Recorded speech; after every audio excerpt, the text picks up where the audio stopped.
শহীদ পরিবারে গর্বিত সদস্যবৃন্দ, সুধী মণ্ডলী, প্রাণপ্রিয় উপস্থিতি, আসসালামু আলাইকুম ওয়া রাহমাতুল্লাহ। বাংলাদেশ জামাত ইসলামী বিগত 15 বছরে একটি মজবুত রাজনৈতিক সংগঠন হিসাবে তারা তাদের 11 জন শীর্ষ নেতাকে হারিয়েছে। 5 শতাধিক নেতা কর্মীকে হত্যা করা হয়েছে। জামাত ইসলামী কেন্দ্রীয় অফিস থেকে শুরু করে গোটা বাংলাদেশের প্রতিটি ওয়ার্ডের অফিস পর্যন্ত বন্ধ করে দেওয়া হয়েছে। জামাত ইসলামের বিরুদ্ধে 20,000 অধিক মামলা দিয়ে লক্ষ লক্ষ নেতা কর্মীকে ঘর ছাড়া করা হয়েছে, বাড়ি ছাড়া করা হয়েছে, ব্যবসা ছাড়া করা হয়েছে, চাকরি ছাড়া করা হয়েছে। তাদেরকে জেলখানায় বছরের পর বছর নিপীড়িত হতে হয়েছে। সংগ্রামী ভাই বোনেরা, বাংলাদেশ জামাত ইসলামীর শীর্ষ নেতৃবৃন্দের সন্তানদেরকে গুম করা হয়েছে।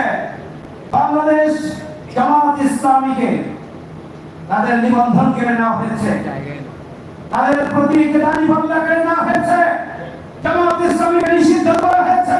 লক্ষ্য ছিল 24-এর আন্দোলনকে ভিন্ন খাতে প্রবাহিত করা। জামাত ইসলামী ধৈর্য ধারণ করে 24-এর রাষ্ট্রের যে স্বার্থের সাথে সংশ্লিষ্ট আন্দোলন, সে আন্দোলনকে এগিয়ে নেওয়ার জন্য ভূমিকা পালন করেছে। তারা দলীয় স্বার্থ বিবেচনা করেন। বাংলাদেশ জামাত ইসলামী একটি মজবুত দল হিসেবে আপনারা লক্ষ্য করেছেন, আমাদেরকে রাজপথে কথা বলতে দেওয়া হয়নি, মত প্রকাশ করতে দেওয়া হয়নি, সভা সমাবেশ করতে দেওয়া হয়নি।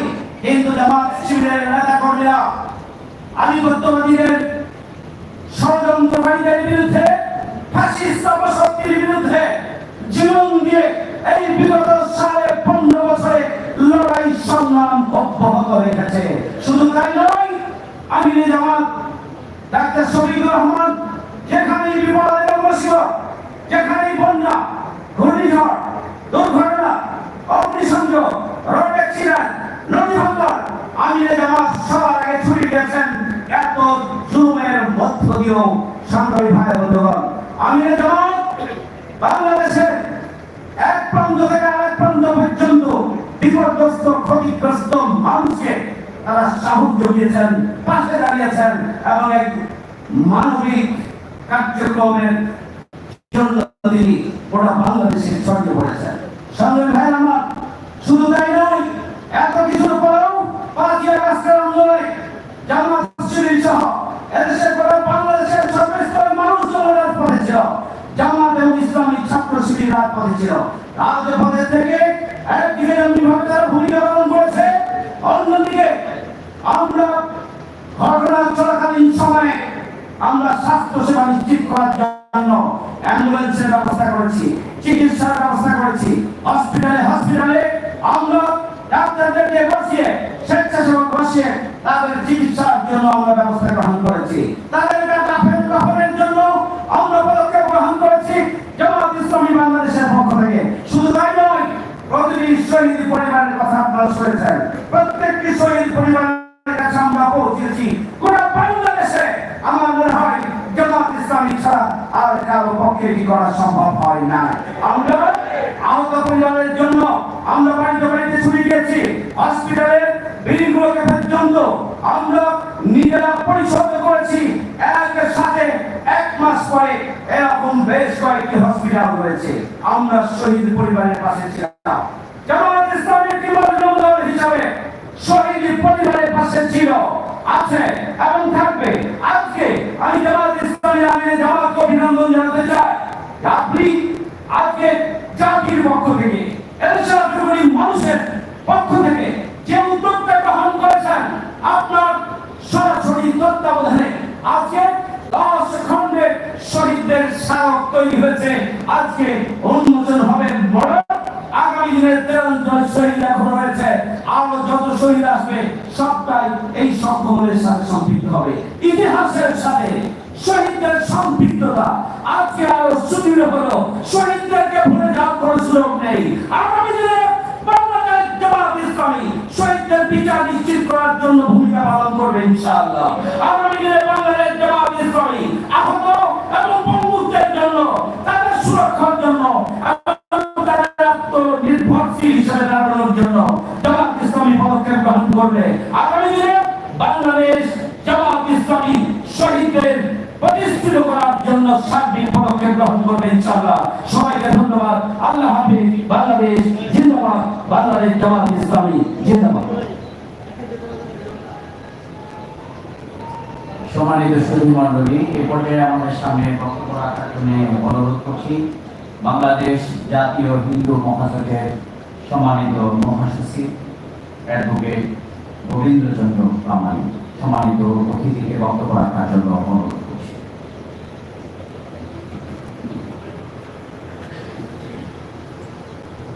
আমাদের দেশে হবে সেই ছেলে হবে কথায় না বড় হয়ে কাজে বড় হবে। এখন থেকে 200 বছর আগে এই বাংলার কথা বলেছিল কুসুম কুমারী দাস। 200 বছর পরে বাংলা যে আশা আকাঙ্ক্ষা, সেই আশা আকাঙ্ক্ষা প্রতিফলন ঘটিয়েছে জামাত ইসলাম। যে কাজ অন্যরা কেউ করে নাই, সেই কাজ আজকে জামাত ইসলামী করেছে।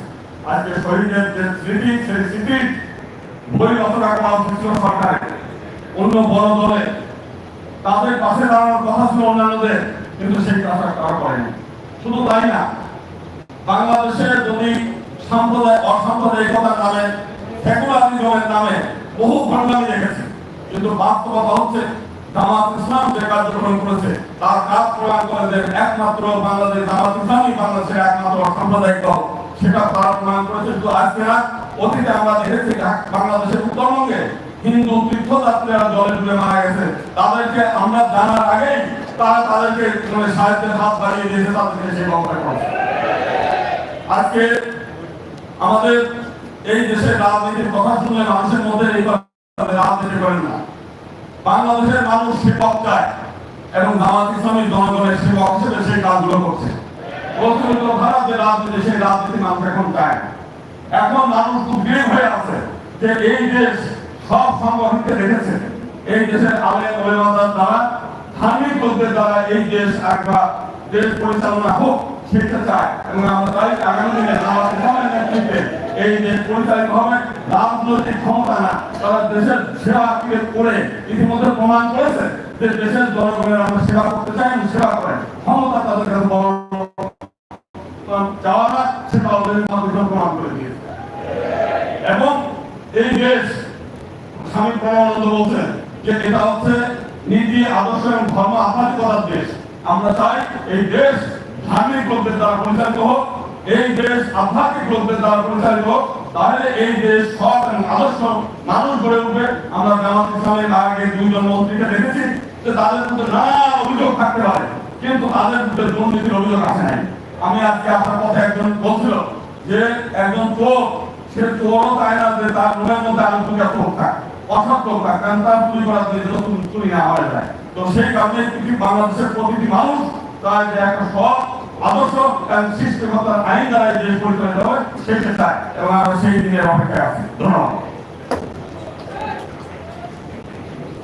সম্মানিত সুধীমণ্ডলী, আমন্ত্রিত অতিথিবৃন্দ, এ পর্যায়ে আমাদের সামনে গুরুত্বপূর্ণ বক্তব্য রাখার জন্য অনুরোধ করছি ঢাকা বিশ্ববিদ্যালয়ের সম্মানিত প্রফেসর এবং 21 পদকপ্রাপ্ত বিশিষ্ট শিক্ষাবিদ প্রফেসর ডক্টর সুকমল বড়ুয়া।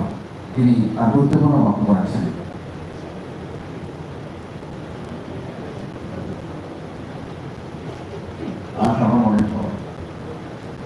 আমরা একটা ঐতিহাসিক জাতীয় এবং আন্তর্জাতিকভাবে এমন একটি কাজ আমরা সম্পন্ন করতে যাচ্ছি, বাংলাদেশকে রাজধানী ঢাকার দিকে এটি বাংলাদেশের মাটি ও মানুষের জন্য একটি স্মরণীয় হয়ে থাকবে, স্মরণীয় হয়ে থাকবে এবং গৌরবমণ্ডিত হয়ে থাকবে। আজকে বাংলাদেশ জামায়াত ইসলাম তারা যেই